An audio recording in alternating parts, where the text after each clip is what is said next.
Hello दोस्तों, आज से हम लोग स्टार्ट करने वाले हैं रेलवे पीवाईक्यू सीरीज। इस सीरीज में हम लोग रेलवे द्वारा 2024, 25 और 26 में पूछे गए साइंस के जितने भी पीवाईक्यू हैं उन सबको हम लोग लगभग 35 से 40 वीडियो में कंप्लीट करेंगे। डेली कम से कम 30 क्वेश्चन आपको इसमें सॉल्व कराए जाएंगे, जो आने वाले समय में ALP JE technician group D 2026 के एग्जाम को हम लोग टारगेट करेंगे। आइए देखते हैं इसका पहला क्वेश्चन। पहला क्वेश्चन है, उमा 60 मीटर लंबे पुल में तैरती है। वह 1 मिनट में एक छोर से दूसरे छोर तक और वापस उसी रास्ते पर तैरते हुए 120 मीटर की दूरी तय करती है। उमा का औसत वेग ज्ञात कीजिए। उमा 60 मीटर जाती है और 60 मीटर वापस चली आती है। मतलब जो हमारा विस्थापन है, विस्थापन क्या हो गया हमारा? जीरो। विस्थापन यदि जीरो हो गया तो हमारा जो औसत वेग है वो भी क्या हो जाएगा? जीरो। क्योंकि जो वेग होता है वो विस्थापन पर डिपेंड करता है। वेग बराबर होता है विस्थापन अपान समय। अगला क्वेश्चन है, पृथ्वी की सतह के निकट m द्रव्यमान वाली किसी वस्तु का गुरुत्वीय त्वरण होगा m स्क्वायर के रैखिक रूप के समानुपाती। ये गलत है। m के व्युत्क्रमानुपाती, ये भी गलत है। m से स्वतंत्र, जी हाँ। जो भी गुरुत्वीय त्वरण होता है वो हमारे वस्तु के द्रव्यमान से स्वतंत्र होता है।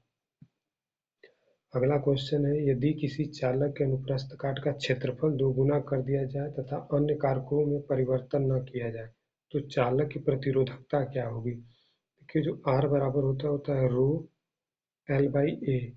ये क्या है? चालक की ये लंबाई है और ये क्या है? ये अनुप्रस्थ काट का क्षेत्रफल है। ये जो क्या है? ये है प्रतिरोधकता।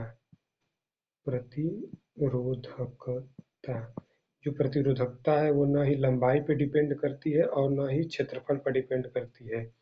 तो क्या है कि जब वस्तु का क्षेत्रफल दो गुना कर दिया जाता है तो प्रतिरोधकता क्या होगी? एक समान होगी। वस्तु की जो प्रतिरोधकता होगी वो क्या होगी? एक समान होगी। पर चालक की प्रतिरोधकता है वो न ही लंबाई पर डिपेंड करती है और न ही क्षेत्रफल पर डिपेंड करती है। ये जो है ये हमेशा कांस्टेंट होती है किसी एक मटेरियल या धातु के लिए। यदि एल्यूमिनियम का अगर कोई धातु है तो यह एल्यूमिनियम के लिए रो का मान कांस्टेंट होगा। कांस्टेंट यदि कोई कॉपर का है कोई तो उसके लिए रो का मान कांस्टेंट होगा।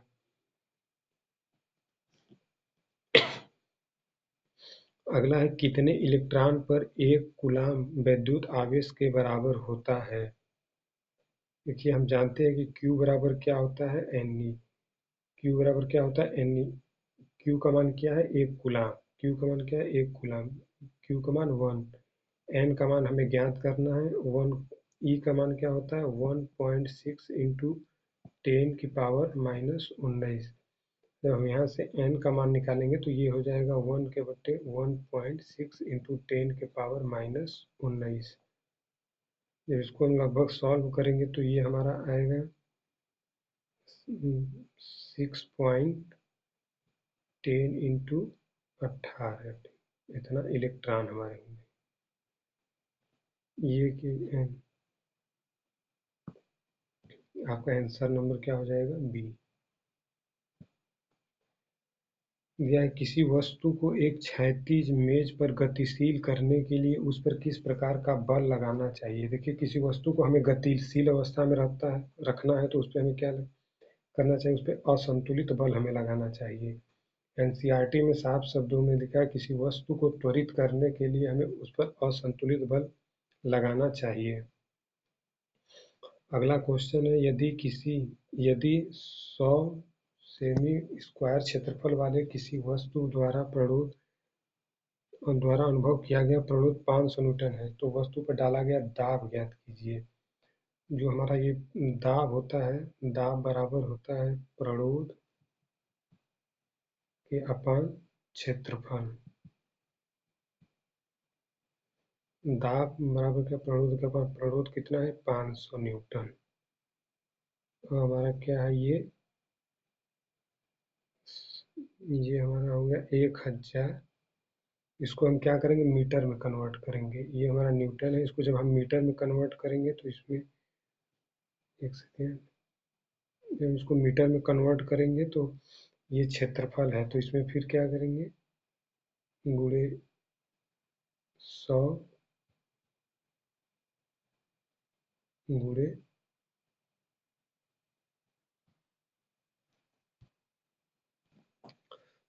सॉरी दोस्तों, माफ़ करिएगा, ये हमारा क्या है, ये हमारा है सेंटीमीटर में। जब हम इसको मीटर में कन्वर्ट करेंगे तो ये हो जाएगा 10 के पावर -4। ये क्या हो गया मीटर में, ये हमारा क्या हो गया न्यूटन में। जब हम इसको हल करेंगे तो ये 3 से यहाँ पे 3 कैंसिल हुए, यहाँ बटेगा 10 के पावर -1। ये जब हमारा ऊपर जाएगा तो ये हो जाएगा लगभग 500 न्यूटन। ये क्या हो गया 500 न्यूटन। 500 ये बल है तो ये क्या हो जाएगा पास्कल। 500 पास्कल। दाब का मात्रक पास्कल होता है, बल का मात्रक न्यूटन होता है, या प्रणोद का मात्रक न्यूटन। ये क्या हो जाएगा 500 पास्कल।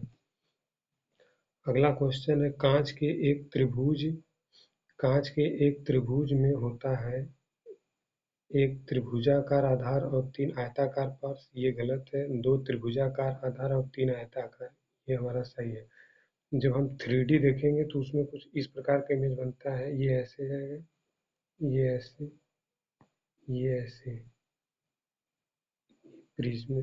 ये क्या है, एक त्रिभुज ये हो गया, एक त्रिभुज ये, 2 त्रिभुज हो गया, एक 3 आयताकार पार्श्व, एक इस साइड का, इसके एक उस साइड का, एक इसके नीचे। ये क्या हो गया 3 आयताकार पार्श्व पृष्ठ, मतलब 2 त्रिभुज और 3 आयताकार पृष्ठ।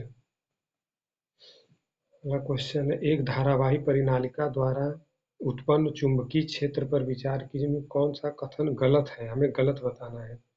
लंबी परिनालिका के केंद्र के पास चुंबकीय क्षेत्र लगभग स्थिर होता है, ये स्टेटमेंट सही है। परिनालिका एक प्रकार के दंड चुंबक की भांति कार्य करती है, ये भी स्टेटमेंट सही है।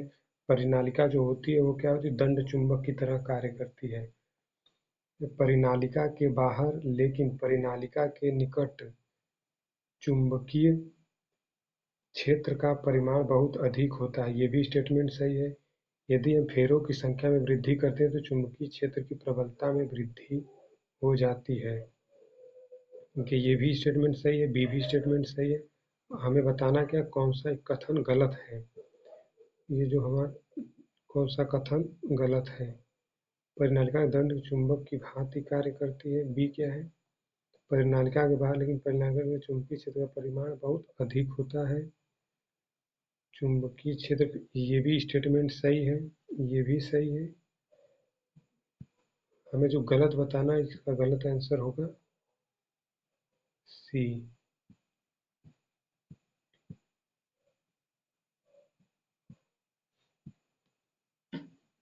अगला क्वेश्चन है, किसी पिंड पर लगने वाले नियत बल द्वारा किया गया कार्य होता है।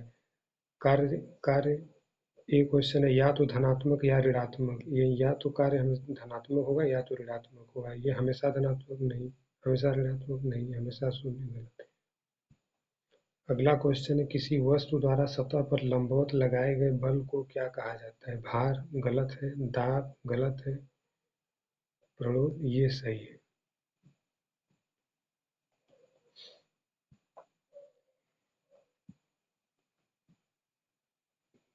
किसी वस्तु को एक क्षैतिज मेज पर गतिशील करने के लिए उस पर किस प्रकार का बल लगाना चाहिए। गतिशील करने के लिए उस पर असंतुलित बल का प्रयोग करना चाहिए।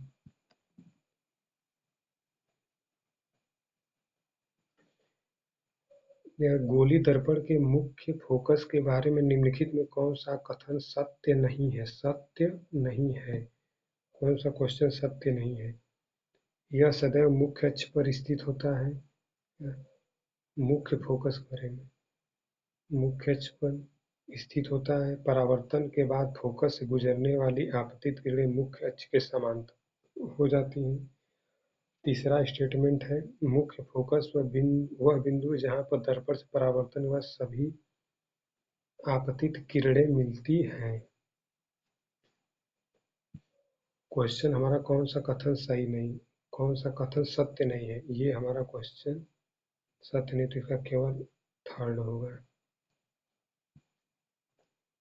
अगला क्वेश्चन है, एक गोली दर्पण के परावर्तक पृष्ठ का व्यास निम्नलिखित में कौन से समान होता है। वक्रता त्रिज्या के ये गलत है, वक्रता व्युत्पन्न ये भी, फोकस दूरी ये भी गलत है। ये क्या है? द्वारक अपर्चर। देखिए जैसे हमारा ये क्या हो गया, अवतल अवतल दर्पण हो गया। जब ये अवतल अवतल दर्पण, तो जो इसका द्वारक है ये डिस्टेंस, यहाँ से लेकर यहाँ से, इसको क्या बोलते हैं? इसको व्यास बोलते हैं, डायमीटर। ये जो व्यास है इसे इसी व्यास को दर्पण की क्या बोलते हैं? द्वारक बोलते हैं। यदि किसी दर्पण का आवर्धन +2.3 है तो वह किस प्रकार का दर्पण है? +2.3 है, ये पॉजिटिव भी है और क्या है, एक से ज़्यादा भी है। ये कौन सा हो जाएगा? अवतल दर्पण।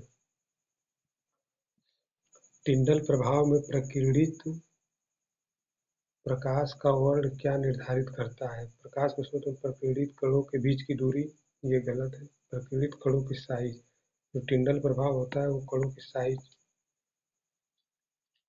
डिसाइड करता है। अगला क्वेश्चन है, एक वैद्युत बल्ब द्वारा 1 एम्पीयर की वैद्युत धारा प्रवाहित की जाती है। 8 मिनट में वह 8 मिनट में तंतु के अनुप्रस्थ काट से गुजरने वाले इलेक्ट्रॉनों की संख्या के बराबर होगी यदि इलेक्ट्रॉन का मान 1.6 × 10⁻19 दिया है। कि जो I का मान है, वो कितना दिया है? 1 एम्पियर।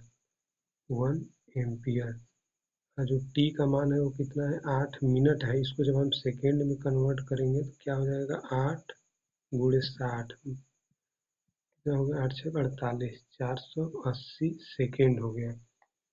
8 से 48, 480 सेकेंड। अब हम जानते हैं क्या? Q बराबर NE, फिर I बराबर Q/T। जब यहाँ से हम Q का मान निकालेंगे तो ये हो जाएगा Q बराबर IT। I का मान पुट करेंगे तो ये हमारा IT बराबर हो जाएगा NE। जब N का मान निकालेंगे तो ये हो जाएगा IT/E। ये देखिए I का मान यहाँ पे दिया है, T का मान ये हो जाएगा, E का मान ये यहाँ से हो गया। जब हम इसका मान N का मान निकालेंगे तो ये आएगा लगभग 3 × 10⁻21 इलेक्ट्रॉन, ये इस फार्मूले से। अगला क्वेश्चन क्या है? गुरुत्वाकर्षण बल के तहत किसी वस्तु के मुक्त पतन के बारे में निम्नलिखित कौन सा कथन सही है? किसी वस्तु द्वारा अनुभव किया जाने वाला त्वरण उस वस्तु के द्रव्यमान पर निर्भर नहीं करता। किसी वस्तु द्वारा अनुभव किया जाने वाला त्वरण उस वस्तु के द्रव्यमान पर निर्भर करता है? नहीं। किसी वस्तु द्वारा अनुभव किया जाने वाला त्वरण वस्तु की गति की दिशा के विपरीत होता है। अगला है, मुक्त पतन के दौरान वस्तु का वेग स्थिर रहता है। इसका ऑप्शन नंबर कौन सा हो जाएगा? ए। किसी वस्तु द्वारा अनुभव किया जाने वाला त्वरण उस वस्तु के द्रव्यमान पर निर्भर नहीं करता है। इसके पहले हम लोग ये क्वेश्चन दूसरा शायद तीसरा किए थे, उसमें भी इसी प्रकार था, एम से स्वतंत्र करके। अगला क्वेश्चन है, एक समान चुंबकीय क्षेत्र को निम्नलिखित में से किसके द्वारा दर्शाया जाता है? संकेंद्रीय वृत्ताकार रेखाओं द्वारा, समांतर लेकिन अनियमित सीधी रेखाओं द्वारा, दीर्घवृत्ताकार रेखाओं द्वारा, समांतर एवं समदूरस्थ रेखाओं द्वारा। ये समांतर और समदूरस्थ रेखाओं द्वारा। अगला क्वेश्चन है, एक वस्तु को अवतल लेंस के F और 2F के बीच रखा जाता है। निम्नलिखित में से कौन सा विकल्प निम्नलिखित प्रतिबिंबों की विशेषताओं को दर्शाता है? जाहिर सी बात है, अवतल लेंस में केवल 2 प्रकार से ही इमेज बनते हैं, वो भी आभासी और छोटा। ये क्या है? ये आभासी छोटा, आभासी बड़ा, ये तो होगा नहीं। वास्तविक बड़ा, ये भी गलत है। वास्तविक और छोटा, ये भी गलत है। ऑप्शन नंबर कौन सा हो जाएगा? A for ALP। अगला क्वेश्चन है, किसी दिए गए रंग या माध्यम युग्म के लिए यदि प्रकाश विरल से सघन माध्यम की ओर जा रहा है तो आपतन कोण की ज्या और अपवर्तन कोण की ज्या का अनुपात 1 से कम होगा, ये गलत है। सदैव शून्य, ये भी गलत है। सदैव, ये भी गलत है। ऑप्शन नंबर डी 1 से अधिक होगा। पारिस्थितिकी तंत्र निम्नलिखित में कौन सा कथन सही है? यूवी विकिरण जीवों के लिए हानिकारक नहीं होते हैं। वायुमंडल के उच्च स्तरों पर ओजोन व ऑक्सीजन अणु पर क्रिया करने वाले यूवी विकिरण का एक उत्पाद है। तीसरा क्या है? वायुमंडल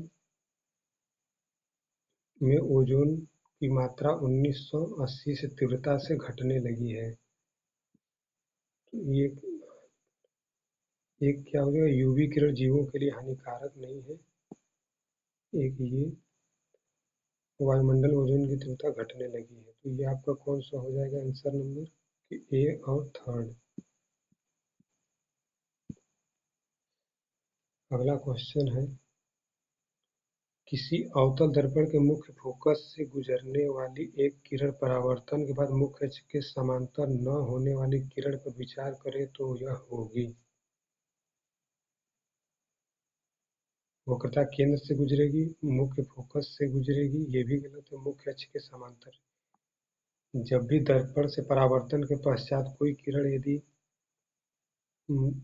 ये अवतल दर्पण है, ये अवतल दर्पण, ये हमारा हो गया, ये हमारी मुख्य अक्ष हो गया। यहाँ पे क्या हो गया? ये पी हो गया, ये एफ हो गया, ये एफ हो गया, ये हमारा सी हो गया।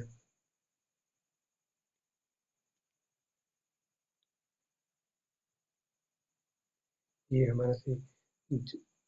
जब भी कोई किरण मुख्य फोकस से होकर गुजरती है, जब भी कोई किरण मुख्य फोकस से होकर गुजरती है तो परावर्तन के पश्चात वो क्या हो जाएगी? प्रिंसिपल एक्सिस के समांतर हो जाती है। ये नियम है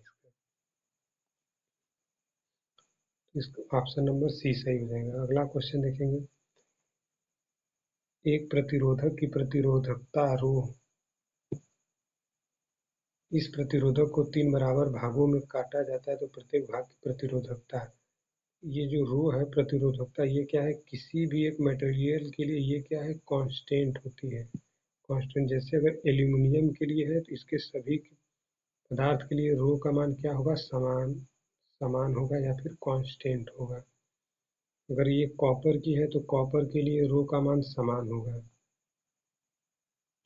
समान होगा या कांस्टेंट होगा। तो ये प्रतिरोधकता रो है, तो इसको हम यदि 3 बराबर भागों में काटेंगे तो भी इसका मान क्या होगा? रो ही होगा।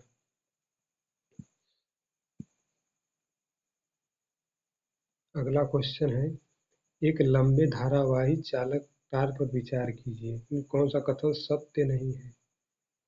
यदि हम धारावाही चालक में वृद्धि करें तो चुंबकीय क्षेत्र की प्रबलता में वृद्धि हो जाती है, ये तो सही है। वृद्धि हो जाती है, मतलब हमें सत्य नहीं है। चुंबकीय क्षेत्र की दिशा निर्धारित करने के लिए फ्लेमिंग के बाएं हाथ का उपयोग किया जाता है, ये क्वेश्चन सही है। हमें ध्यान देना, स्टेटमेंट बोल रहे हैं सत्य नहीं है। ये क्या है? बी। दूर हम जाते हैं। तो ये क्वेश्चन था इलेक्ट्रिसिटी से, पूरी तरह छप नहीं पाया है दोस्तों, सॉरी। अगला क्वेश्चन है, धारावाही परिनालिका के अंदर एक मृदु लौह दंड डाला जाता है। जब मृदु लौह दंड से बने दंड को परिनालिका के अंदर डाला जाता है तो धारावाही परिनालिका के अंदर चुंबकीय क्षेत्र, धारावाही परिनालिका के अंदर एक लौह चुंबकीय दंड डाला जाता है तो लौह चुंबकीय दंड को परिनालिका के अंदर डाला जाता है तो धारावाही परिनालिका के अंदर चुंबकीय क्षेत्र अपरिवर्तित होगा, घट जाएगा, ये भी गलत। शून्य हो जाएगा, बढ़ जाएगा। जब हम धारावाही परिनालिका के अंदर लौह चुंबकीय पदार्थ मतलब मैग्नेटिक मटेरियल को डालते हैं तो क्या होगा? चुंबकीय क्षेत्र का मान, मैग्नेटिक फील्ड का मान बढ़ जाएगा। किसी गोली दर्पण के मुख्य फोकस के बारे में निम्न कौन सा कथन सत्य है? मुख्य फोकस, यह सदा ध्रुव वक्रता केंद्र के बीच स्थित होता है। इसकी स्थिति दर्पण के आकार पर निर्भर करती है। यह सदा वक्रता केंद्र पर स्थित होता है। जाहिर सी बात है, ये ऑप्शन नंबर ये होगा। ये क्या है? केवल सी।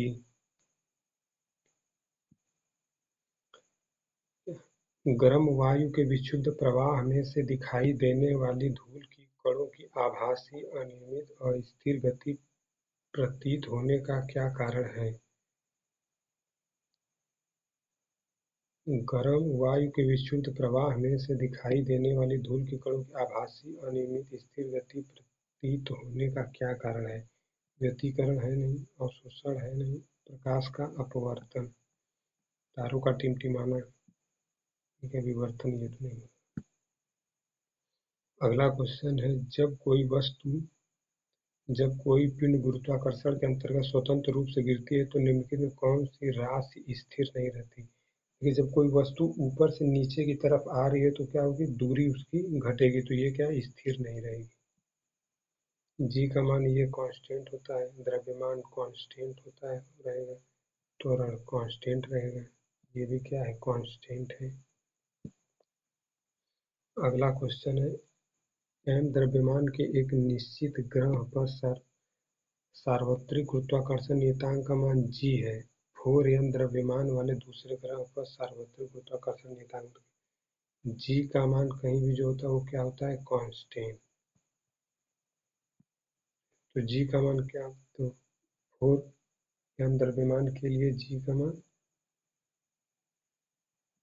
सर्वाधिक गुरुत्वाकर्षण का मान जी। दोस्तों, आज हम लोग 30 क्वेश्चन पूरे कर लिए हैं। कैसा लगा वीडियो जरूर बताइएगा। अगली बार प्रयास करेंगे कि इससे और बेहतर रूप में हम कंटेंट को प्रोवाइड करेंगे। इस सीरीज को दोस्तों जरूर देखिएगा। आने वाले समय में हम लोग ALP, जेई, टेक्नीशियन और ग्रुप डी के एग्ज़ाम को क्या करेंगे? हम लोग टारगेट करेंगे। ALP, जेई, टेक्नीशियन और ग्रुप डी। लगभग इस 2026 में जितने भी ALP के रेलवे के एग्ज़ाम होंगे, तब तक हम लोग लगभग 5 से 6,000 क्वेश्चन की प्रैक्टिस कर चुके होंगे। अभी हमारी थ्योरी की क्लास भी आने वाली है, इस पे डेली एक वीडियो अपलोड होगा। अब से ये क्लास कंटिन्यू चलेगी। धन्यवाद दोस्तों।